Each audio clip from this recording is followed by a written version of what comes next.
যারা চায় না বাংলাদেশ স্বনির্ভর হোক, নিজের পায়ে দাঁড়াক, স্বাধীনতা সার্বভৌমত্ব অক্ষুণ্ণ থাকুক, এটা তারা চায় না। এবং তারা আশ্রয় দিয়েছে মাফিয়া শেখ হাসিনাকে।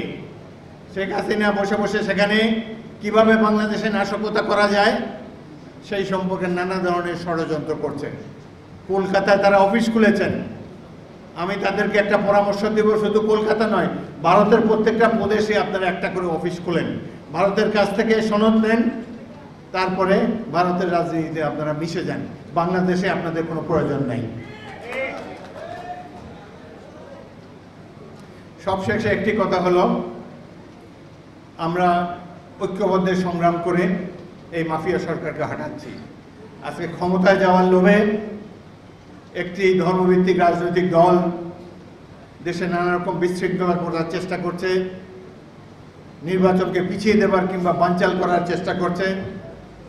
তাদের কাছে বিনয়ের সাথে অনুরোধ জানাবো, আমরা যারা একসাথে সংগ্রাম করেছি এই মাফিয়া শেখ হাসিনা সরকারের বিরুদ্ধে, আমরা যেন ঐক্যবদ্ধ থাকি। গদির লোভে আমরা যেন জাতীয় স্বার্থকে বিসর্জন না দিই। সুতরাং আগামী দিনে এই স্বাধীনতার সার্বভৌমত্বের রক্ষা খরচ হবে এখানে উপস্থিত মুক্তিযুদ্ধের প্রজন্ম। আমাদের মুক্তিযোদ্ধাদের অনেক বয়স হয়ে গেছে। আমার নিজেরও 81 বছর, পরশুদিন 81 পার হয়ে 81 বছর 3 দিন আজকে আমাদের বয়স, আমার বয়স। এখন আমাদের ভবিষ্যৎ হলো এই মুক্তিযুদ্ধের প্রজন্ম। মুক্তিযুদ্ধকে নিয়ে অনেক ছেলেফেলে করা হয়েছে। আমি মুক্তিযুদ্ধের প্রজন্মকে অনুরোধ জানাবো, যদি মুক্তিযুদ্ধের চেতনাকে এবং গণতন্ত্রকে ব্যাহত করার জন্যে পাশের দেশ থেকে এবং এই 71-এর স্বাধীনতা বিরোধীরা যদি কোনো ধরনের ষড়যন্ত্র করার চেষ্টা করে, আমরা ঐক্যবদ্ধভাবে তাদেরকে প্রতিরোধ করব। রাজপথে এমন সংগ্রাম গড়ে তুলব, এমন আগুন প্রজ্বলিত করব, বাংলাদেশে মুক্তিযোদ্ধা ছাড়া, মুক্তিযুদ্ধের আদর্শ ছাড়া অন্য কোনো কিছু বাংলাদেশে থাকবে না।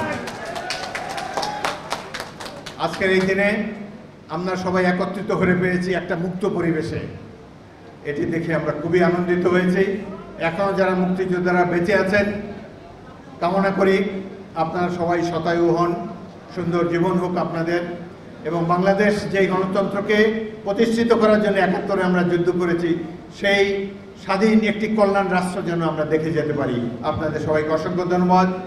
বাংলাদেশ জিন্দাবাদ, বিএনপি জিন্দাবাদ। শহীদ জিয়া সরকার বা কিংবা অন্তর্বর্তীকালীন সরকার গঠিত হয়েছে প্রফেসর ইউনূসের নেতৃত্বে।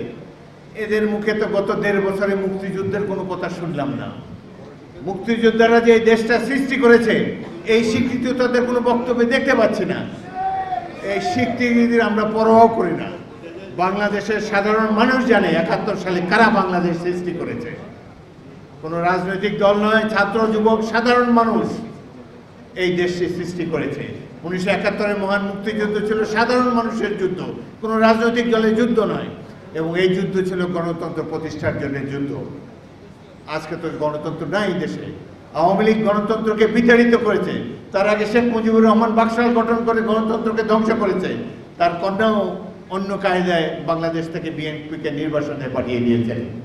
অবশেষে আল্লাহর রহমতে বিএনপি এবং বিরোধী দলসমূহ এবং ছাত্রদের কঠিন সংগ্রামের ফলে আজকে আবার মুক্ত পরিবেশে আমরা আবার শ্বাস প্রশ্বাস নেওয়ার সুযোগ পেয়েছি। 71-এর মুক্তিযুদ্ধকে হেয় করার একটা চেষ্টা আমরা লক্ষ্য করেছি। তার কারণ হলো বর্তমানে এই যে তত্ত্বাবধায়ক সরকার, অন্তর্বর্তীকালীন সরকার এবং যারা ক্ষমতাসীন আমলা, সমাজের প্রতিপত্তিশালী অংশ, এরা তো মুক্তিযুদ্ধে অংশগ্রহণ করে নাই এবং এদের অনেকেই মুক্তিযুদ্ধের বিরুদ্ধে ছিল। তাই তারা মুক্তিযুদ্ধকে ভুলিয়ে দিতে চায়।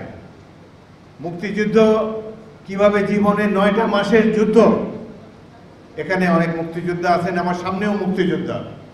আমার বক্তব্য প্রজন্মের উদ্দেশ্যে বলতে চাই, অনেক ত্যাগ তিতিক্ষার বিনিময়ে এই দেশটি স্বাধীন হয়েছে। জীবন বাজি রেখে যুদ্ধ করেছে। তার সাথে এই যে আগস্টের অভ্যুত্থান, তার আগে এরশাদ বিরুদ্ধে অভ্যুত্থান, তার আগে ইয়াহিয়ার বিরুদ্ধে অভ্যুত্থান, 2-3টি রাজনৈতিক অভ্যুত্থান হয়েছে, যার ফলে সরকার পরিবর্তন হয়েছে। কিন্তু এগুলোর সাথে 71-এর মহান মুক্তিযুদ্ধের কোনো তুলনা চলে না।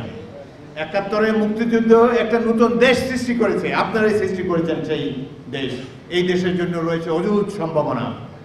আগামী দিনে আমরা আশা করি মুক্তিযুদ্ধকে কেউ যেন ছোট করার চেষ্টা না করে। যদি মুক্তিযুদ্ধকে ভুলিয়ে দেওয়ার চেষ্টা করে, যদি আবার রাজাকারদেরকেই আবার গ্লোরিফাই করার কোনো চেষ্টা করে, আমরা এখনো জীবিত আছি, ইনশাআল্লাহ আমরা তাদেরকে প্রতিরোধ করব। যে গণতন্ত্রের জন্য আমরা সংগ্রাম করেছিলাম, কি গণতন্ত্র আমরা দেখতে পাচ্ছি? পত্রিকা খুললে, টেলিভিশন খুললে দেখবেন যে ঐক্যমতের সংস্কার।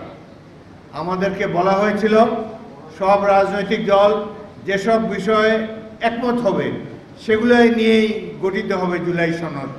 সেটাই পরবর্তীকালে নির্বাচিত প্রতিনিধিরা সংসদে অনুমোদন করবেন।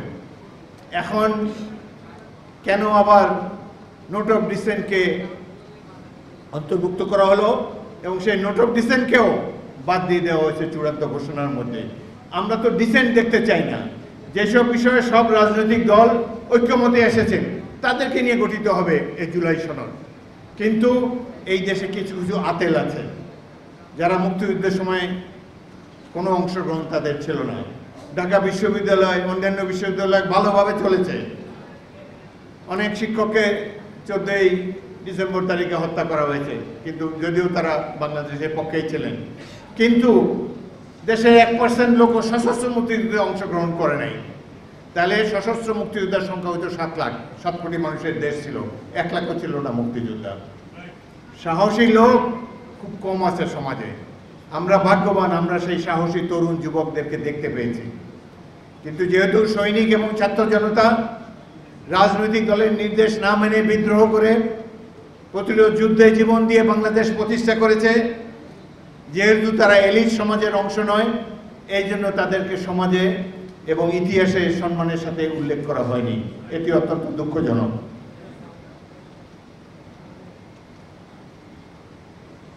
এই জুলাই সনদ নিয়ে অনেক কথাবার্তা হচ্ছে। আমি একজন খুচরো রাজনৈতিক নেতা হিসাবে মনে করি, কর্মী হিসাবে মনে করি, জুলাই সনদ দেশের জনগণের প্রয়োজন নাই। জুলাই সনদ হয়তো কিছু কিছু ব্যক্তি যারা এখানে উপদেষ্টা হয়েছেন, যারা ভবিষ্যতে বাংলাদেশে বসবাস করতে গেলে অনেক প্রশ্নের সম্মুখীন হবেন, তাদের জন্য হয়তো এই জুলাই সনদের প্রয়োজন আছে। বাংলাদেশের প্রয়োজন একটি নির্বাচন যেখানে সুষ্ঠু হবে এবং যেখানে একটা জনগণ একটি প্রতিনিধিদের নির্বাচিত করতে পারবে। আমরা আশা করব আগামীতে একটি জাতীয় সংসদ নির্বাচন সুষ্ঠুভাবে সম্পাদিত হবে।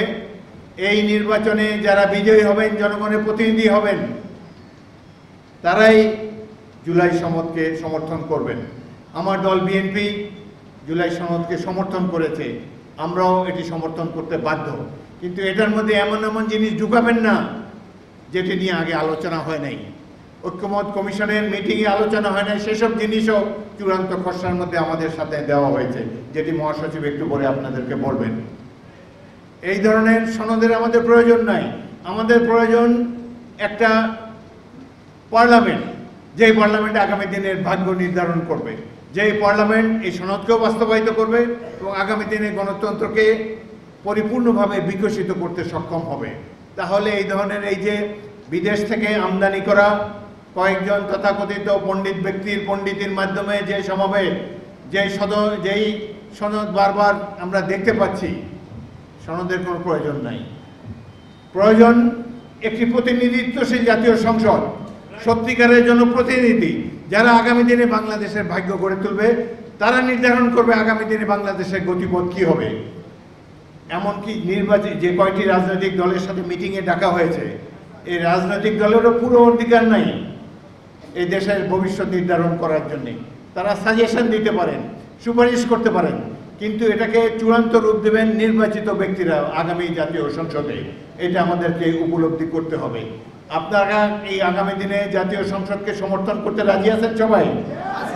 আমরা একটা ভালো নির্বাচন দেখতে চাই, যেই নির্বাচনে জনগণের প্রতিনিধিরা বিজয়ী হবে। এই যে পিআর নিয়ে কথা হচ্ছে, দেশের জনগণকে জিজ্ঞেস করুন, কেউ পিআর চেনেও না, পিআর কেউ চায়ও না।